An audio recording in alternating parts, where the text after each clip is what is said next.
around my story. I am Emma, 23 years old. My life seems very normal. A girl has many friends, goes out, and laughs all the time. I wish my life is really normal as everyone, as I was able, with the help and support of my mother, to live a very normal life to a large extent.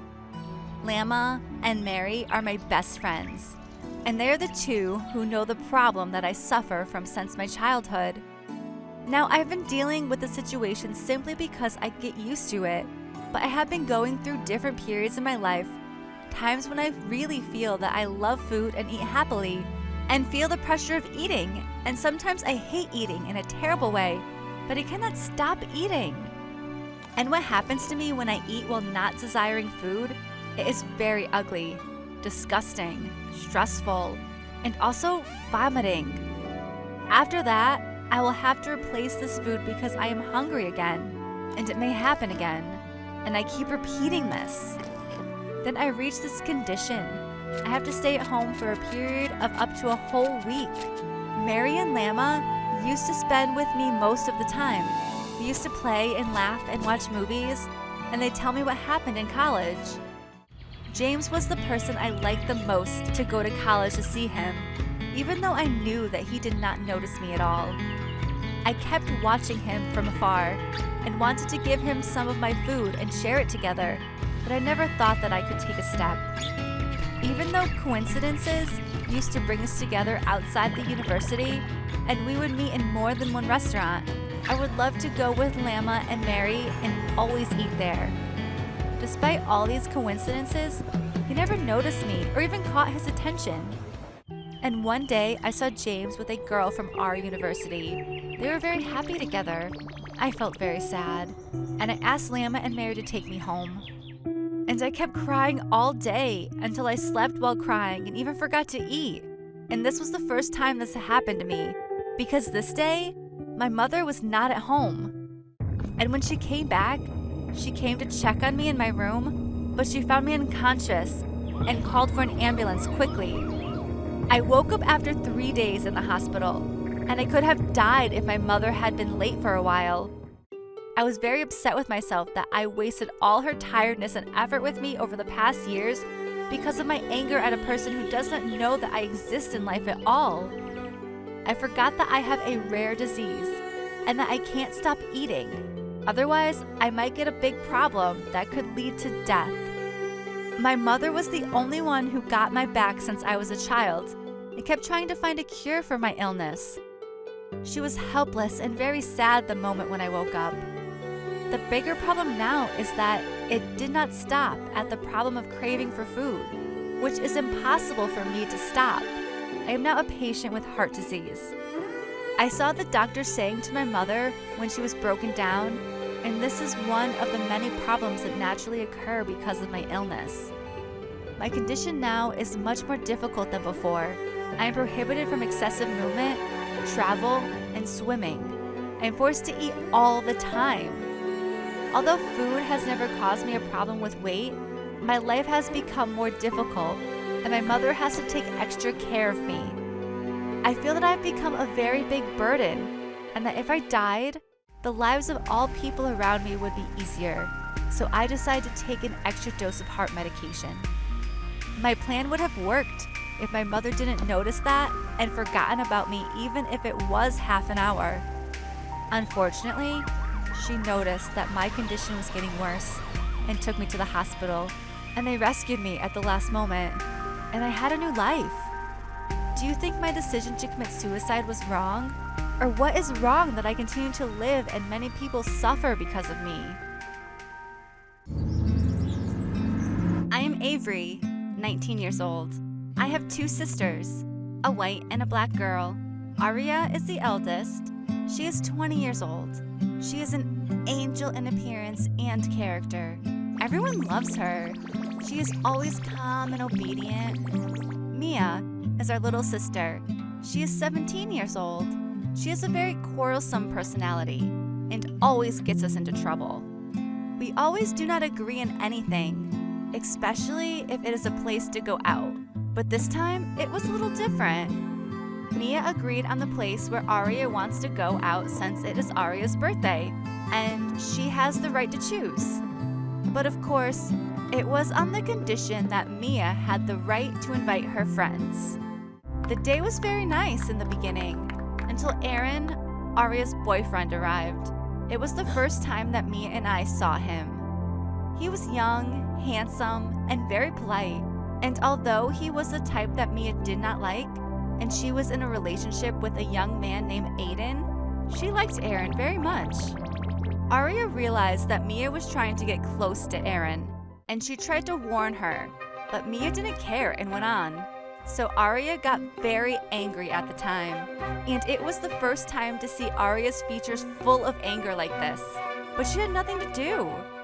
The party and the day ended. Aria decided to leave because Mia took over the place, and Aaron, in order to try to compensate Aria for this birthday, I booked a camping trip with a group of my university friends. Aria refused at first, but was convinced after a while. The strange thing is that when we arrived at the camping site, we found Mia standing with Aaron and they were laughing. I tried to behave at the time and asked Mia to come with me so we could talk, and I told her that she shouldn't act with Aaron in this way because Aria loves him and she spoils the relationship, but she didn't like my words and left me and walked and went to Aaron while he was helping Aria to set up her tent. Of course, Aria got very angry, but at the same time, she didn't know what to do. She was talking on the phone, and after a while, I didn't find her. I looked for her a lot, but it was useless. I called her, but her phone was switched off. I was like crazy. I didn't know what to do. And when I told Mia to look for her with me, she didn't care. Aaron started searching with me, but to no avail. She disappeared. And at that time, when I did not know what to do, a number called me, telling me that Aria was in the hospital. She had a major accident while returning to the road. She is unconscious. I took Mia and Aaron and went to the hospital. The strange thing is that Mia was not affected, nor did she even feel that she was the reason for what happened, as if she was happy. I was very upset with her. How insensitive was she? So I took all my anger on her, blaming her that she is the cause of all the problems that happens to us, and that her presence among us has become a great burden for us. Mia kept silent until she reached the hospital. We went to see Aria, and then I didn't find Mia. Disappeared. I tried to find her.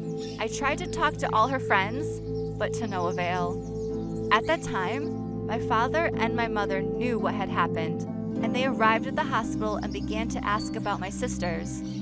I didn't know what to tell them anymore. That my older sister is in a coma, or that my younger sister has disappeared. I broke down and kept crying. I felt guilty, and that the reason for all of this was me, who prepared the camping trip, and I was the one who got upset with Mia. I am the reason, and I don't know what to do. I wonder, do you think who is wrong? Me, or Mia, or Aria, who gave up her rights so much? My love betrayed me. Episode: a boy discovers his girlfriend cheating on him with his brother.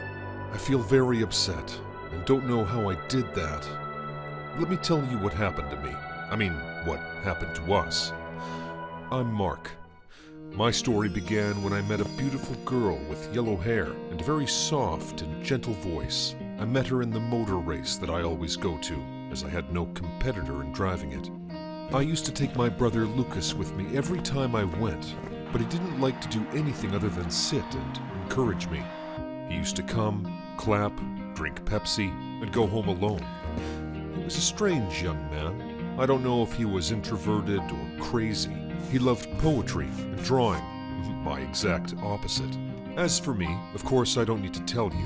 On race days, girls were around me everywhere, and I did not know how to get rid of them, screaming, following, and chasing me because I won. The winner always wins in everything, love and life. But one day, I noticed a very beautiful girl standing far away, wiping away the tears of another who lost the race. She attracted me a lot, so I decided to make a trick to make her chase me or at least take care of me. But I had to hide from these crazy girls, and I entered the bathroom, cut off my clothes, and hit myself with 2 very hard punches. First I came out, the girls screamed, not out of joy, but they were afraid of my appearance. Charlotte was as beautiful as the stars among all the girls. She approached me and asked me about who had done this to me, and I described the boy she was standing with so she could forget him completely. I couldn't describe how she looked at this time. Her eyes sparkled, her hands shaking. She turned around in the stadium, and she didn't find him in the crowd, as if he had disappeared. Her feeling of pity for him changed became for me, and I was able to hug her when I wrapped my arms around her as she helped me after I seemed to be dizzy. Then I was a pillion passenger in her motorcycle. We flew quickly, and when we got home, Lucas opened for us and freaked out, and he forgot the poor girl at the door. So I entered behind me, left my bag, and was about to leave. But I won't let her go, and I screamed, Lucas. And Lucas was disturbed and talking to me, but I didn't care, and was focusing on this beautiful girl who came back to me quickly as soon as I cried out of pain. Then Lucas noticed her and gave her juice and applied poultices to me. Since then, I and Charlotte became friends. Every day we hang out together, and I felt the tenderness and the kindness of her heart. I became much attached to her and loved her. She also kept bringing me presents, and we kept having dinner together, me, her, and Lucas. When we finish dinner, Lucas goes playing music and painting, and Charlotte and I enjoy watching a movie together. We had good times, couldn't be forgotten. But one evening, I went to the bathroom, and when I came back, I didn't find Charlotte. I looked for her in the whole house, and finally, I found her opening the door of Lucas's room, watching him. I approached her and said, "What's wrong, my dear? Are you bored? Let's go out tonight if you like." She nodded her head, and we spent the whole evening dancing, loving, and laughing. The next day was my birthday, and I wanted to know whether she remembers it or not. That day, Lucas was so busy. He had a lot of calls and messages, so I thought he fell in love. I entered his room, took his mobile, and found a video of Charlotte saying that she did not want to be with me because she loved him, and she will tell me that today, as her love for me has ended. I was shocked, felt dizzy, and I felt that there was something below. It was a brown leather wallet she brought him, like the one she brought me. I opened it and found their picture in it.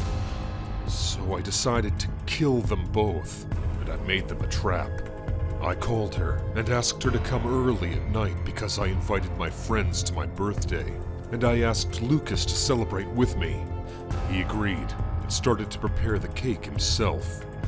When she came, I opened the door for her. She entered, and it was dark in the house, as if a festive atmosphere.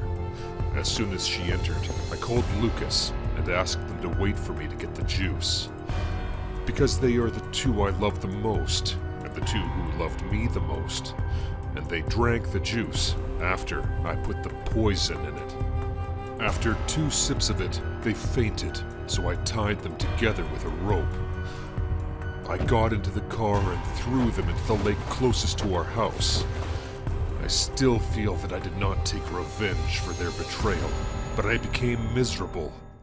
Where are Lucas's joy and Charlotte's love? I am alone. Can you tell me how to repent? I don't know what to do. Hi there, I'm Carl and I'm 19 years old. I live with my grandpa on his farm on the outskirts of the city. Grandpa is fond of nature and quietude, as these calm his soul and spirit. He loves cultivating flowers and is very skilled in this field. He reads numerous books on unusual species of flowers, including their planting and growing requirements. He can also extract perfume fragrances from flowers. At first, I didn't care about this hobby of his and viewed it as a waste of time. However, after talking with him many times at length and listening to his myriad descriptions of the beauty of nature and flowers, I became hooked on them myself. Now I am as passionate as he is about them, and I love to study and learn about exotic and rare flowers. One of Grandpa's friends happened to be a botanist. He could talk for hours about rare flowers, even imaginary ones depicted in science fiction movies. One evening after he had visited our home and left, we went into the kitchen to prepare dinner when suddenly there came a knock at our front door. I answered the door, but no one was there. Nothing save a small box with a card, which I dutifully carried to Grandpa. The card said simply, "A gift from a dear friend." So we opened the box to find some strange seeds that were unlike any that Grandpa had ever seen before. He read another part of the note. "This is a Yasni flower from the future. Get ready for a fantastical, unforgettable trip." We didn't really believe this silly message, but we decided, what the heck, let's plant them and see what happens. In just 3 days, the seeds had produced exotic-looking purple flowers. Grandpa plucked one to extract some perfume from it. It had a wonderfully fragrant smell. Suddenly, I felt enervated and listless. My vision blurred, I couldn't breathe, and I became dizzy and passed out. When I opened my eyes, I was in the middle of some unknown desert. There were unfamiliar-looking parked cars with people in unfamiliar-looking clothes. One of the strangers pointed at me in alarm and shouted, "Catch him!" I ran, but they surrounded me and caught me. They bound my hands and hung me from a horizontal tent frame. I heard a groan and looked to my left to see Grandpa, similarly bound and hanging from another tent frame. The strangers were speaking in a language I had never heard before. Their apparent leader came over to us and said, "See this desert? The entire world is like this because of you. You destroyed our world. Our future is dark and bleak now. Those Yasni flowers you planted ended up breeding out of control and destroyed the world. You need to pay for your foul deeds." Suddenly, I heard a gunshot. Someone had shot Grandpa in the chest. He was bleeding profusely and appeared to be unconscious or dead. I couldn't tell which. I screamed, and then the shooter came towards me with hatred blazing in his eyes. He stopped and placed his gun barrel to my forehead. I screamed, "No!" and closed my eyes tightly. After a pause and hearing no shot, I opened my eyes to find myself lying on the floor beside Grandpa, the plucked flower lying between us. I woke him up and told him about my dream and found that he had had the exact same dream. He called his botanist friend and described the seeds, the flower, and its fragrance to him. The botanist said the unknown flower sounded similar to one that grew high in the Swiss Alps. It was illegal to import because it was known to induce hallucinations and cause other unpredictable reactions in people. To this day, we have no idea who the dear friend was that sent us these unusual, hallucinogenic flowers. We figure it must have been someone's idea of a practical joke. Or were these Yasni flowers indeed sent to us from the future?